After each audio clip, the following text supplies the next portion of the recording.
Hello friends, welcome to back my class. তোমাদের মধ্যে অনেকে আমাকে বলেছো যে সিসেট সম্পর্কে কিছু কথা বলতে। যাই হোক, সিসেট সম্পর্কে কিছু কথা বলতে এবং সিসেটে কী কী বই আমরা রেফার করব, কী কী বই আমাদের পড়া উচিত এবং কী কী বিষয়গুলো আমাদের বেশি করে ফলো করা দরকার, সেই বিষয়ে আমি আজকে কিছুটা কথা বলবো।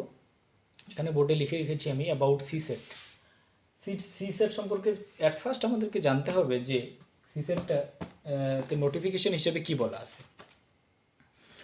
নোটিফিকেশনে বলা আছে যে কোশ্চেন থাকবে 80টি এবং বাস্তবে তাই হয়, কোশ্চেন থাকবে 80 এবং মার্কস হচ্ছে 200 আর সময় থাকবে আমাদের 2 ঘন্টা। এটা নেচারটা হচ্ছে কোয়ালিফাইং ইন নেচার, মানে জাস্ট এটাতে পাস করতে হবে। এটা কত পেয়ে পাস করতে হবে? 33% মার্কস, অর্থাৎ 200টি কোশ্চেনের মধ্যে, মানে 200 মার্কসের মধ্যে আমাদেরকে পেতে হচ্ছে 66 নাম্বার। অর্থাৎ 80টি কোশ্চেনের মধ্যে যদি আমরা 27টি কোশ্চেন ঠিক করে ফেলি তাহলে এখানে আমাদের কোয়ালিফাই হয়ে যাচ্ছি আমরা। দেখুন, এখানে প্রত্যেকটা কোশ্চেনের মার্কস হচ্ছে, মানে এক একটা করে কোশ্চেনের মার্কস হচ্ছে আমাদের 2.5 মার্কস। কম্পোনেন্টস থাকবে আমাদের 3টি, যেটা হচ্ছে ইংলিশ প্যাসেজ থাকবে, ম্যাথ থাকবে কোয়ান্টিটিভ অ্যাপটিউড, আর থাকবে রিজনিং, যেটা থাকবে আমাদের লজিক্যাল আর অ্যানালিটিক্যাল, 2 ধরনের। ওকে, তো অনেকে আমাকে বলেছো যে আমরা কী কী বই রেফার করবো। অ্যাকচুয়ালি বই রেফারের মধ্যে সবথেকে বড় কথা আগে বলবো আমি যে প্র্যাকটিসটা খুব প্রয়োজন। কী প্রয়োজন? 1 নম্বর, প্র্যাকটিস প্রয়োজন।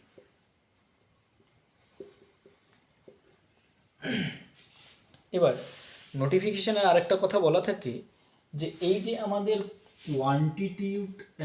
কোয়ান্টিটিভ অ্যাপটিটিউড যেটা থাকবে, যাই হোক মুখে আমার একটু কম আসতেছে, মানে ম্যাথের যে বিষয়টা সেটা হচ্ছে ক্লাস 10 লেভেল বেস। তো ক্লাস 10 লেভেল বেস যেহেতু, তার মানে কি আমরা সবাই ক্লাস 10 কমপ্লিট করে এসেছি। ক্লাস 10 লেভেল বেস, তার মানে প্র্যাকটিসটা আমাদের ছোট থেকেই করতে হচ্ছে। ইংলিশের ক্ষেত্রেও বলা থাকছে ক্লাস 10 লেভেল বেস, মানে প্র্যাকটিসটা আমাদের ছোট থেকেই করতে হচ্ছে।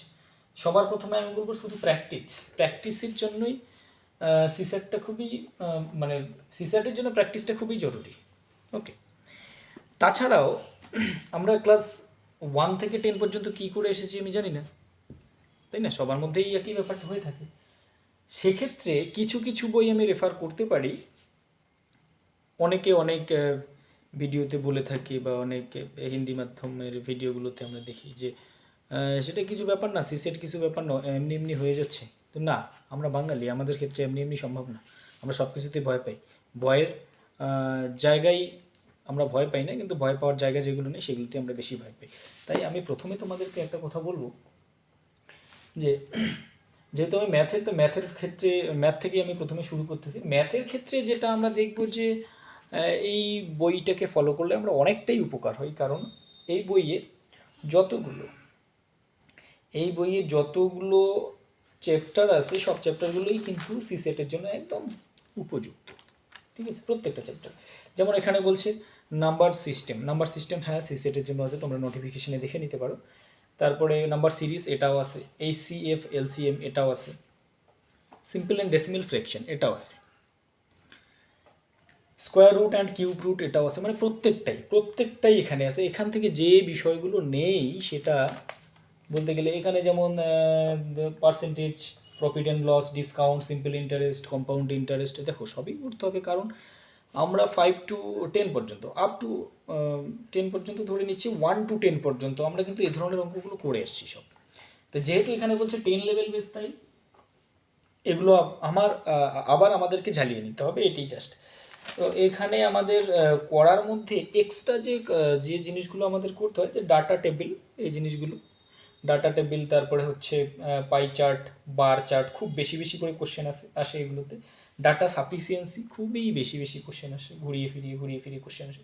জিওমেট্রি, এখানে প্রবাবিলিটি এটা সি সেটে আছে। আর হচ্ছে সেট থিওরি, এটা এখানে নেই এই বইটাতে, আমি জানি না নতুন ভার্সানে অ্যাড করেছে কিনা, কারণ এটা আমার পুরনো ভার্সান। এবার সেট থিওরিটা নতুন ভার্সানে যদি যোগ করে থাকে তাহলে এই বইটা কিনলেই যথেষ্ট বলে মনে হবে আমার। এটা হচ্ছে রাজেশ ভার্মার বইটা, রাজেশ ভার্মার আরিহান্তের এটাকে একটু তুলে দিই, arithmetic first track objective arithmetic, Rajesh ভার্মার। এই রাজেশ ভার্মার বইটা যথেষ্ট কার্যকর আমাদের সিসেটের জন্য। ক্লিয়ার? যে সমস্ত বিষয়গুলো আমরা অ্যাট ফার্স্ট কোনো ভিডিও নয়, কোনো কথা নয়, কারো কথা নয়, কোনো কিচ্ছু নয়, কোনো কিচ্ছু নয়, তোমরা সোজা চলে যাও নোটিফিকেশনে। কোথায়? ইউপিএসসির সাইডে চলে যাও। ইউপিএসসির সাইডে চলে গিয়ে জাস্ট দেখে নাও যে ম্যাথের জন্য আমাদের কী কী প্রয়োজন আছে।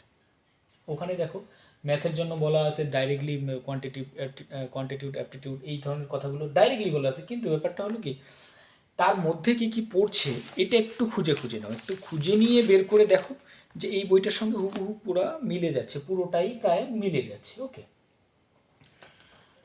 এখানে বলাই আছে, এখানে যদি আমি যদিও জুম করতে পারছি না, এখানে যদি তোমরা দেখতে পাও তো দেখে নাও যে এখানে বলাই আছে যে আইএএস সি সেটের জন্য এই বইটা খুবই উপযোগী। ক্লিয়ার? এটা গেল ম্যাথের ক্ষেত্রে। ম্যাথের যে সমস্ত বিষয়গুলো তোমরা এই বইটাতে পাচ্ছ না, তার জন্য আমি আর একটা বই রেফার করবো তোমাদেরকে, যে আর.এস. আগারওয়ালের কোয়ান্টিটিভ অ্যাপটিটিউড, এই পার্টটা কোয়ান্টিটিভ অ্যাপটিটিউড, মুখে আমার কথাটা আসে না, আগেই বলছি, কোয়ান্টিটিভ অ্যাপটিটিউড, এই বইটা ফুললি সলভ করা আছে আর.এস. Agarwal, doctor R S. আগারওয়ালের এই বইটা তোমরা কিনে নিতে পারো, পড়তে পারো। ওকে,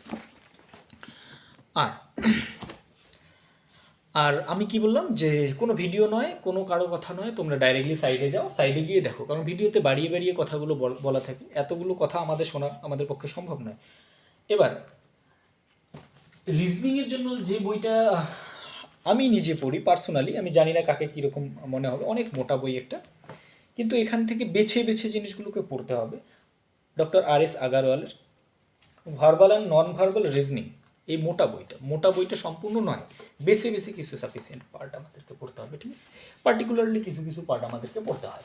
ওকে, তো আমি কি বললাম, ডাইরেক্টলি যাও, ইউপিএসসি সাইডে চলে যাও, সেখানে দেখে নাও যে অ্যাকচুয়ালি আমাদের রিজনিং থেকে কোন কোন টপিকগুলো আসে।